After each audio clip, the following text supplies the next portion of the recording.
Howdy, y'all, and welcome back. My favorite caliber of all time to shoot is 45 Colt. And this relationship goes back, nearly 30 years. But I really came to love the cartridge when I got into the sport of cowboy action shooting, or single action shooting society, about 14 years ago. I had several different pair of Ubertis in 45 Colt. Lever action rifle was in 45 Colt. My dad shot Ruger Vaqueros in 45 Colt. I got into hand loading it and just came to just adore the cartridge. And to me, it's the perfect balance of a big, substantial thwack on steel without the punishing, abusive recoil of 44 Magnum or something higher pressure than that, or even 357 Magnum. It's substantial yet almost gentle, especially in a big enough gun. And over the years, as I fell more and more in love with Smith & Wesson revolvers, naturally that led me to pining after a Smith & Wesson Model 25. Like this one that I finally picked up a few months ago, my holy grail gun for like over a decade, and I finally got hands on one. And it does not disappoint. I absolutely adore this thing. It's by far my favorite handgun I've ever owned or shot. It's just awesome, and I love it. And thought that I would finally have filled the hole in my heart that needed this gun in there, and that meant that I could move on to filling the other hole in my heart, which would be an actual real deal Colt single action army, also in 45 Colt. And I didn't have anything in my revolver collection in nickel. So I set forth to acquire a single action army in nickel. And I'm tracking the different auctions online. And those suckers draw blood money. But along the way, I stumbled across this guy, and I tracked it actually all the way through a listing, and it was like about $200 under what I normally see them for, which was what caught my eye, and it just didn't get any bids. And so I kept following it, and they relisted it and dropped it even more, and then I was in. And got one little bump at the last minute. Somebody tried to outbid me, but I got it well under book value, and I'm super excited about that. And y'all, it is damn. Wish I had some sunlight on it, because that's when it really looks the best. Looks a little under my tabletop lighting. You're going to see some swirls and stuff, the tiny imperfections. But to the naked eye, under normal lighting, it's just stunningly clean. So the deal with the Model 25, if you're familiar with the old Dirty Harry 44 Magnum, that is a Model 29, and the Model 25 is effectively the same gun, but chambered in 45 ACP normally. So we trace the roots. You go back to the M1917, and then a couple decades later, they came out with the Target Model 45, or the 45 Target Model, and then the model of 1950. And then in 1957, they switched to the number system as we know them today, and that began the Model 25, generally chambered in 45 ACP. I have seen Model 25-2s in 45 Colt. I don't know if they were special order or how that went, but the first regular kind of mainstream Model 25s in 45 Colt began in 1977 with the Model 25-3, which was a 125th anniversary commemorative model. And then in 78, they switched it to Model 25-5, as you see here. Both of these are 1981 guns. So basically the last year of pinned barrels. Smith was going through all sorts of changes, and Really, if you get into Smith and Wesson history, like you need a PhD to really know what you're talking. It's so super complicated and changes mid-year and even mid-dash model, which it's super confusing. But that's kind of the rough outline of the history of how you get to the 25 in 45 Colt. So let's take these over to the table and get a closer look. So I just picked up this beautiful nickel 4-inch 25-5 and was really excited to have finally, it's like my first ever vintage Smith that came with box and papers. And what sent me questing for more information was the fact that this box is plain blue and that this tag has very clearly been taped onto the side of the box. So I'm like, well, what's going on with a plain blue box like that? That doesn't make a lot of sense. So I jump onto the Smith & Wesson forums, and it can be both a fabulous place for gaining knowledge and also a horrible place to try to learn anything, because there can be a lot of conflicting information. Even the quote unquote Smith experts will disagree with one another about stuff. So for instance, this box I think should have been gray. Someone very boldly declared that the nickel models came with a gray box and the blue came with the blue.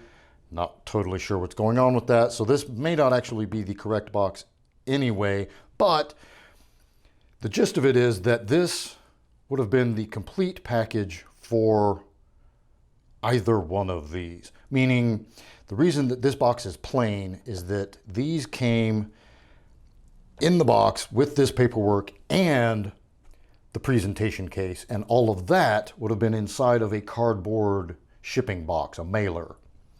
So this is a sort of with box incomplete set, and this is also, this should have come with a presentation box.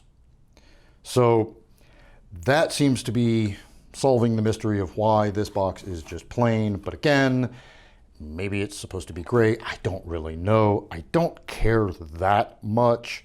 I think it makes a pretty cool package just as is. And I'm perfectly happy having this one, at least with the presentation case. Although it would be cool to have the presentation case for this to make it more complete. And it makes you wonder, how did someone hang on to all of this over the years and lose track of this? I don't know. But anyway, just some interesting, possibly correct trivia that I thought I'd pass along.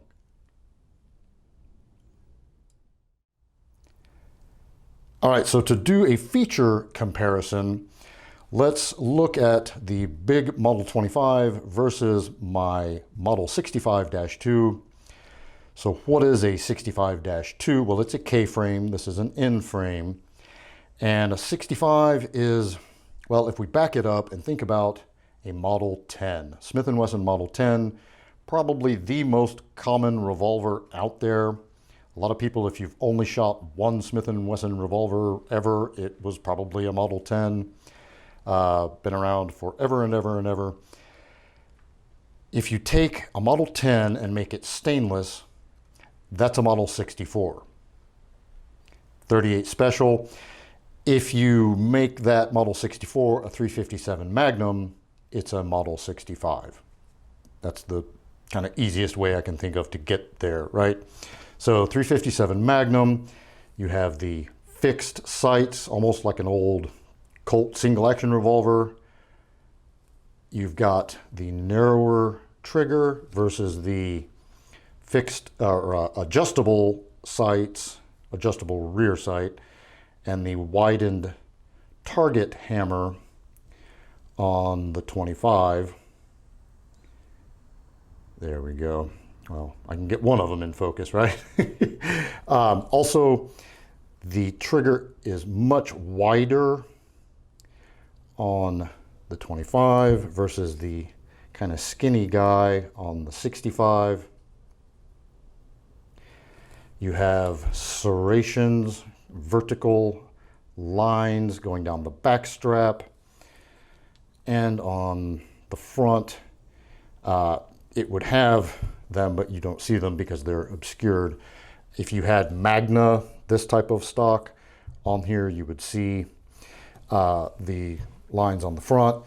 Same thing, so if you take a Model 10 and give it adjustable sight, target trigger, target hammer, that is a Model 15. So even though it's a K-frame, it gets the more plush features of the big boys there. So those are just some differences. They're really super similar.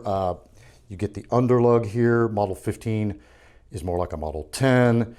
If you step up to like a 19, Model 19, then that's when you get the underlug. So again, just little subtle variations, lot of different, and then they change over the different dash numbers over the years. Studying Smith history will make you a little bit crazy, but this is just a quick rundown of kind of what makes these so plush, and that is all of the extra nice, they call it the 3Ts, the target sights, target hammer, target trigger, and you do have some color case hardening going on, if I can get that to show and focus. And there's a little bit kind of up there you can see.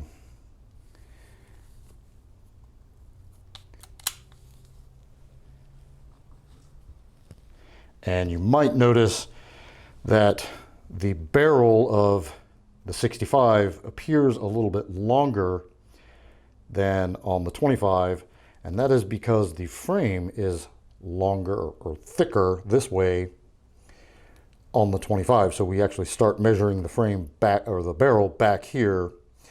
And so if I put these right on top of one another, starting at the front of their frames, the 65 barrel appears almost a 1/4 of an inch longer, but that's because that 1/4 of an inch is back here.